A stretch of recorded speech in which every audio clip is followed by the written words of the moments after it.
teman-teman, masih membahas animasi Donghua Shaolan. Setelah kemarin kita telah mengulas tuntas 10 episode pertamanya yang menceritakan mengenai masa kecil Tangshan, sekarang saatnya kita melanjutkan kisah Tangshan di masa remajanya.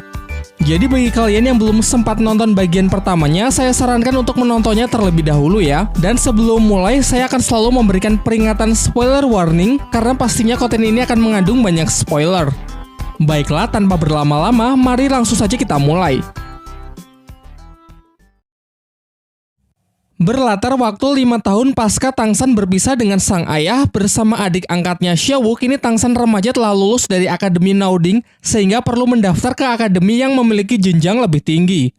Begitu banyak pilihan akademi yang bisa mereka masuki, namun Master Xiao menyarankan agar mereka bergabung dengan sebuah akademi bernama Akademi Sri Lanka.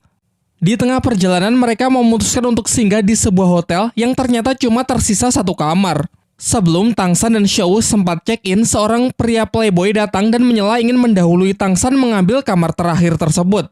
Diketahui pria ini bernama Dai Mubai. Tangshan yang tidak terima karena merasa telah pesan terlebih dahulu membuat suasana semakin memanas dan akhirnya terjadilah pertarungan untuk memperebutkan kamar tersebut.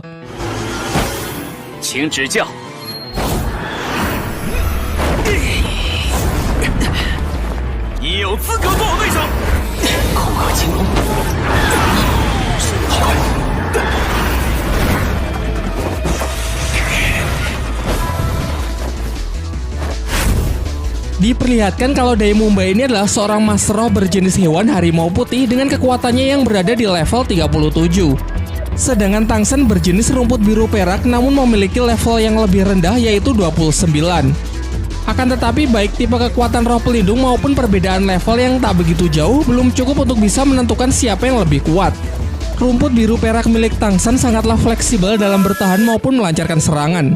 Namun Dai Mubai terlihat lebih gesit karena selain berdamage tinggi, energi roh yang ia lepaskan juga membentuk perisai yang melindunginya dari serangan Tangshan dan cakarnya sangat efektif untuk memotong rumput biru perak. Ketika Dai Mubai lengah, Tangshan berhasil menangkapnya dan mulai menyebarkan racun. Sayangnya sedari awal Dai Mubai menyembunyikan kekuatannya yang tidak diperhitungkan oleh Tangshan. Sampai pada akhirnya Tangshan pun dibuat tak berkutik, namun Dai Mubai memutuskan untuk melepaskannya dan pergi begitu saja. Di kamar hotel, Tangshan teringat oleh seseorang yang pernah ia lawan di masa lalu yang kekuatannya mirip dengan Dai Mubai. Kala itu ia dapat dengan mudah mengalahkannya hanya dengan satu serangan menggunakan senjata jarum emas yang dapat menembus perisainya dan memiliki efek serangan perusak dari dalam.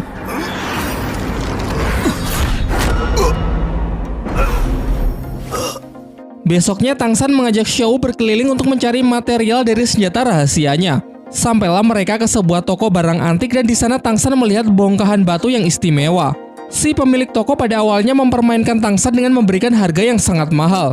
Namun setelah ia tahu kalau Tangshan adalah murid dari Master Xiao dengan melihat sabuk hitam yang Tangshan kenakan, ia pun bersedia memberikan batu tersebut secara cuma-cuma. Sekembalinya ke kamar hotel, Tangshan lalu menghancurkan batu tersebut dan membentuknya menjadi beberapa jarum emas lalu menunjukkan sebuah teknik mematikan persis seperti ingatan dari masa lalunya.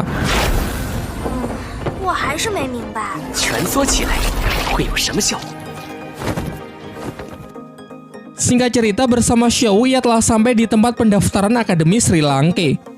Di sana banyak para pendaftar yang tidak diterima karena pemilik akademi hanya menerima orang dengan level kekuatan di atas 21 atau yang ia sebut dengan istilah pemilik kekuatan monster. Diperlihatkan Dai Mubai yang ternyata merupakan murid senior di Akademi Sri Lanka. Ia menunjukkan kekuatannya yang seketika membuat para pendaftar menjadi pesimis. Tak lama setelah itu datanglah seorang gadis bernama Ning Rongrong yang langsung diterima karena ia telah mencapai level 26 dan berasal dari klan ternama yakni klan Cahaya Kibau. Sebuah klan yang dikatakan memiliki jenis roh pelindung tipe support terkuat di dunia Daoluo. Sampai giliran Tangshan dan Xiaowu, mereka juga diterima dan lolos di tahap pertama setelah menunjukkan kalau mereka telah mencapai level 29.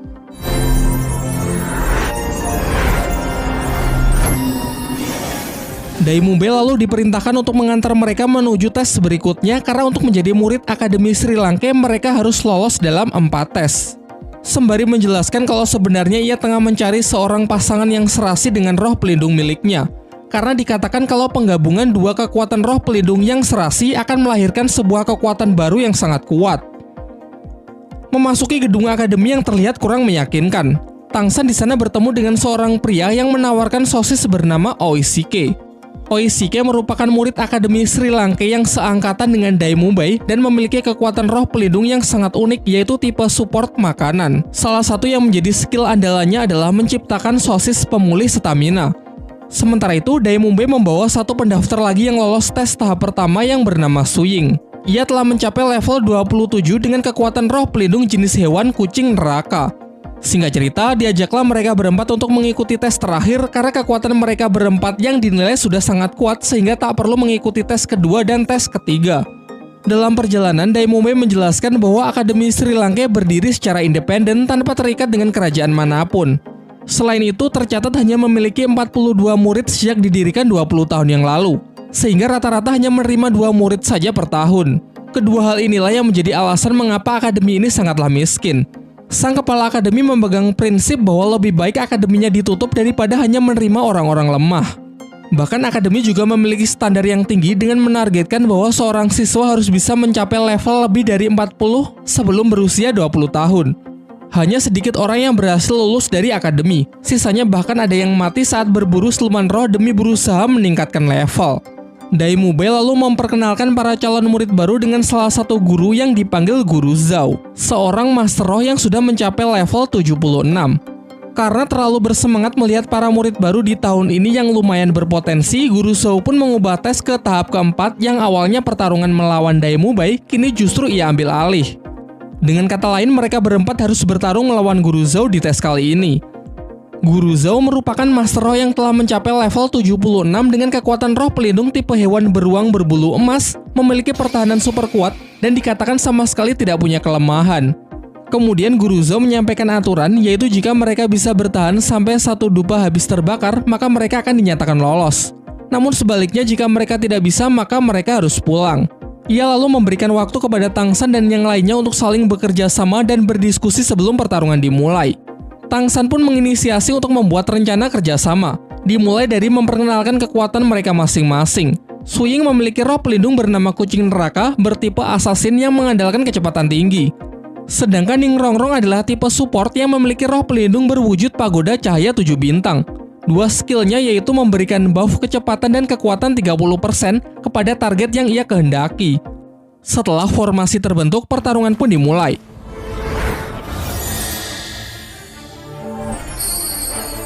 Sebagai tipe support, Ning Rongrong nyaris menjadi target pertama. Beruntung dengan tali akarnya, Tangsan berhasil membantunya. Dilanjutkan dengan kombinasi serangan mereka bertiga untuk menjatuhkan Guru Zhao. Menggunakan strategi super ofensif, pihak Tangsan tidak memberikan sedikit pun lawannya untuk melancarkan serangan balasan. Namun sayangnya pertahanan dari Guru Zhao benar-benar tidak tertembus. Lanjut ke pola serangan kedua, kali ini mereka mendapatkan buff dari Ning Rongrong untuk menggempur Guru Zhao dengan serangan berkecepatan tinggi. Sejauh ini serangan-serangan mereka masih belum berarti apa-apa bagi Guru Zhao. Bahkan parahnya sejauh ini Guru Zhao sama sekali belum menggunakan kekuatan roh pelindungnya.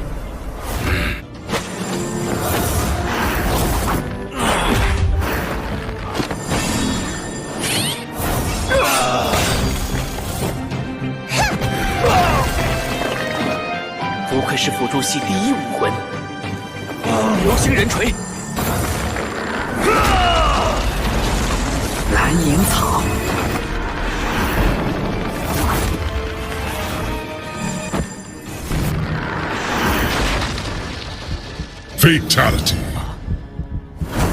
Sampai ketika Tangsan berhasil mendesaknya menggunakan penjara tali akar beracun, akhirnya memaksa Guru Zhao untuk serius. Ia pun menunjukkan kekuatan roh pelindungnya yang sontak membuat keadaan menjadi berbalik. Pihak Tangsan yang sudah mengeluarkan seluruh tenaganya kini benar-benar tak sanggup lagi berdiri. Akan tetapi saat melihat Xiao terluka akibat melindunginya, ia merasa telah menjadi kakak yang tidak berguna. Lantas ia pun emosi dan mencoba melawan seorang diri dengan menggabungkan teknik mata rahasia, telapak tangan besi dengan kemampuan rumput biru peraknya.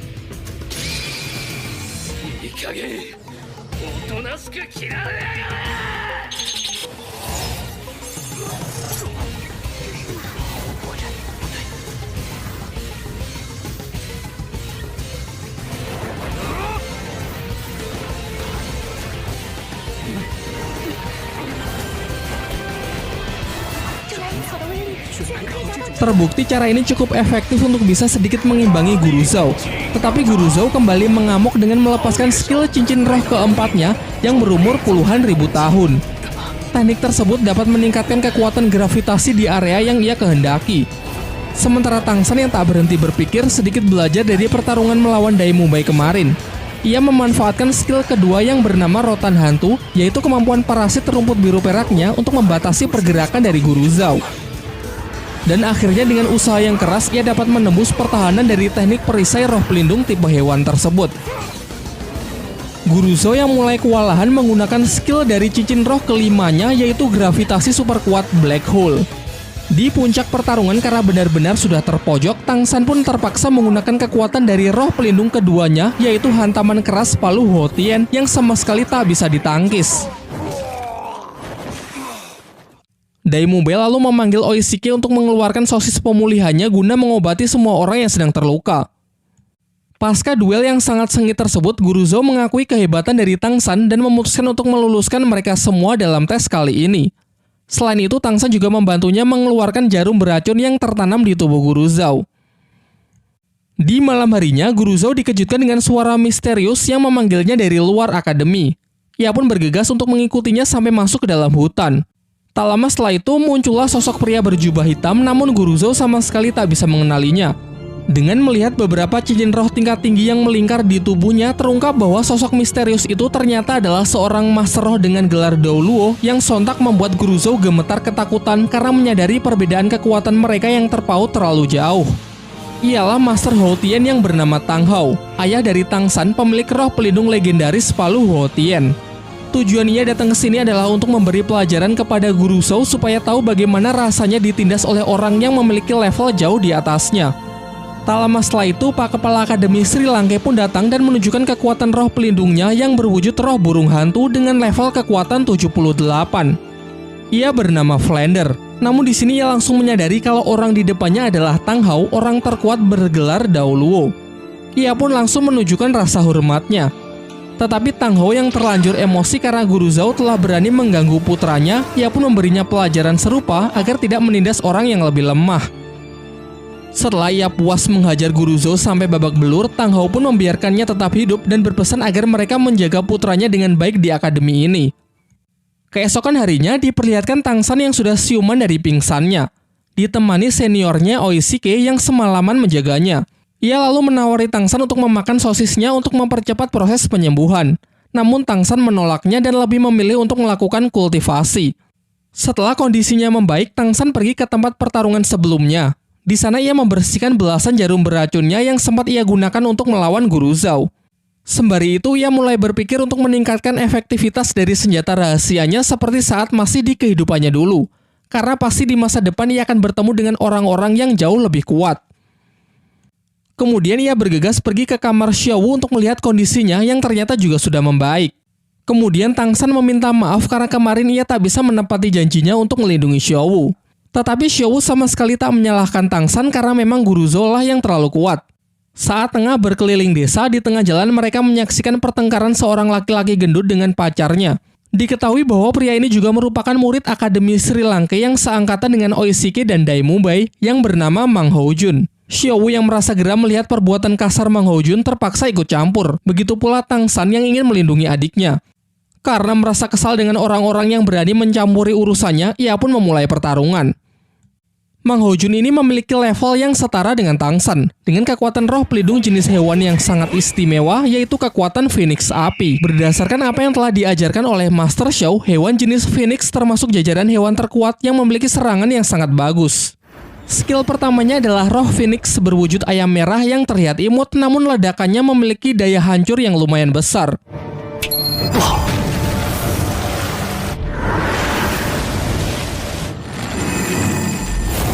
Dalam upayanya, Tang San mencoba menangkap Mang Hao Jun menggunakan tali akarnya. Namun tidak berhasil karena jenis roh pelindung tumbuhan ternyata sangat lemah jika harus berhadapan dengan tipe elemen api. Sampai akhirnya mengandalkan kelincahan dan paras imutnya membuat Mang Hao Jun lengah sehingga Xiao Wu berhasil mendaratkan pukulannya kepada Mang Hao Jun. Untung saja sebelum pertarungan semakin serius, Dai Mumbai datang untuk memisahkan mereka. Saat suasana sudah tenang, Daemube lalu menjelaskan bahwa Akademi Sri Lanka di tahun ini hanya memiliki 3 murid, yaitu dirinya, Oishike, dan Mang Hojun. Kemudian ia juga menjelaskan kalau kekuatan roh pelindung milik Mang Hojun mengalami mutasi. Dari yang awalnya hanya burung biasa, bermutasi menjadi Phoenix api dengan kekuatan elemen api yang sangat kuat.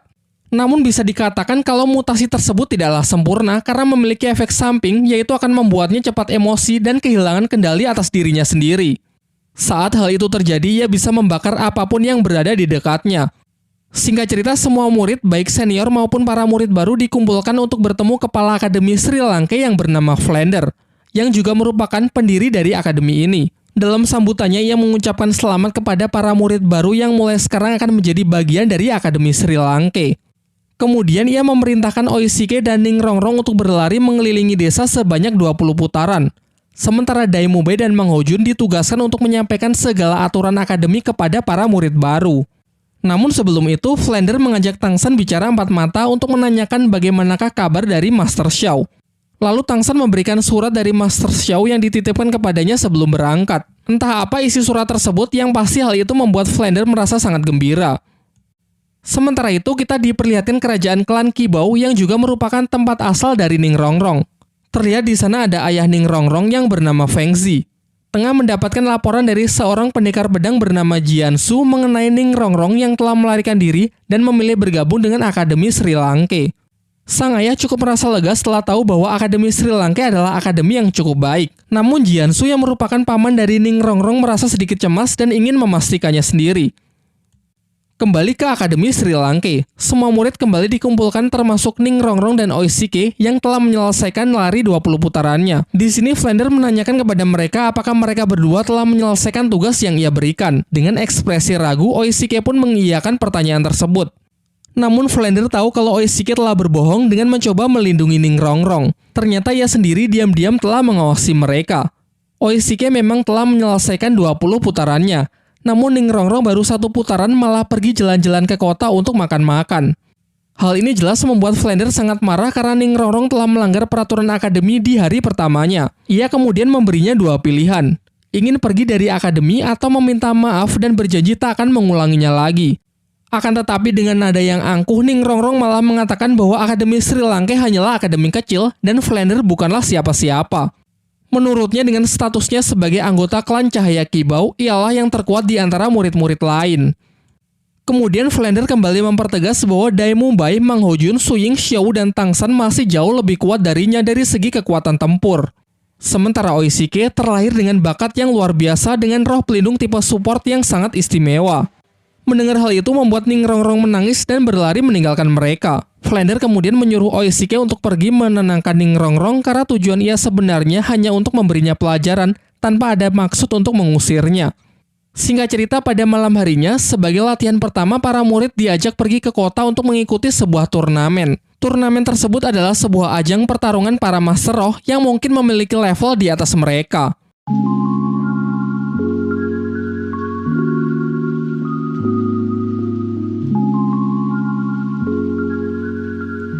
Nah, itulah tadi ulasan plot cerita dari Donghua Shaolin pada episode 11-18 yang menceritakan kisah Tangsan bergabung dengan Akademi Sri Lanka dan bertemu dengan teman-teman barunya.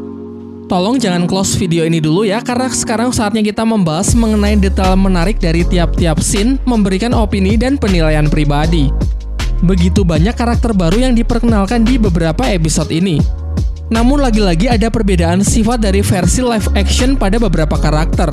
Sebut saja Daemube yang tampil nyentrik ala pria playboy. Di awal ia diperlihatkan terlibat perkelahian yang cukup sengit dengan Tangsan. Namun sang tokoh utama harus mengakui kekalahannya karena harus mematuhi terhadap sistem leveling di mana ia tertinggal 8 level. Sementara di live actionnya kita tak pernah diberikan scene pertarungan antar dua karakter ini. Meskipun jika hal itu terjadi, maka hasilnya pasti akan sama saja. Hal ini disinggung saat Daemube menunjukkan ketiga cincin rohnya di depan Tangsan yang kala itu masih memiliki 2 cincin. Karakter Oishike digambarkan cukup hiperaktif, namun sifat aslinya tak banyak dirubah di mana ia memiliki sifat pesimis dengan roh pelindung tipe supportnya membuatnya kurang memiliki semangat saat berlatih. Begitu juga ketika di live action ia kurang tertarik dalam dunia persilatan dan justru memiliki ketertarikan dengan dunia seni.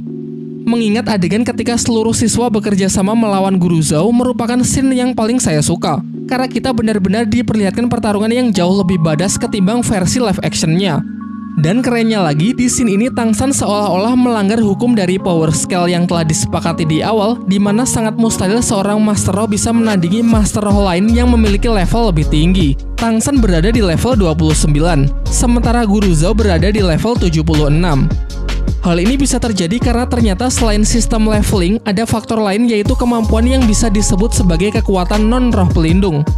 Dalam hal ini adalah teknik rahasia Tang San yang meliputi mata iblis ungu, tangan besi, dan keterampilan menggunakan senjata rahasia jarum beracun. Teknik-teknik tersebut ia kombinasikan dengan kekuatan roh pelindung rumput biru perak sehingga ia bisa menandingi kekuatan dari lawan yang memiliki level hampir 3 kali lipat darinya. Scene epic kembali diperlihatkan ketika Guru Zhao mendapatkan balasannya saat ia dihajar habis-habisan oleh ayah Tang San.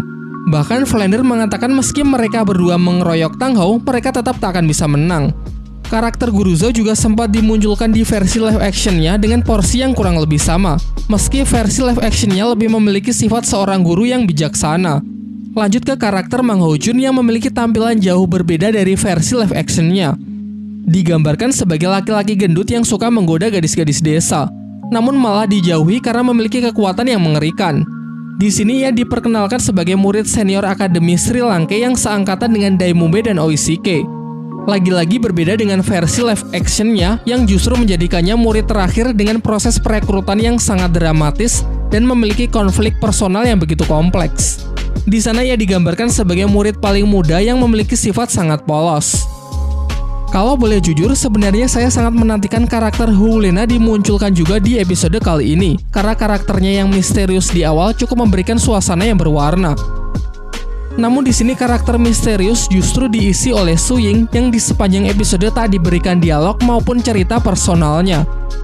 Mungkin itu saja yang bisa saya bahas di kesempatan kali ini. Kalau kalian punya pandangan lain silahkan bebas menuliskannya di kolom komentar ya.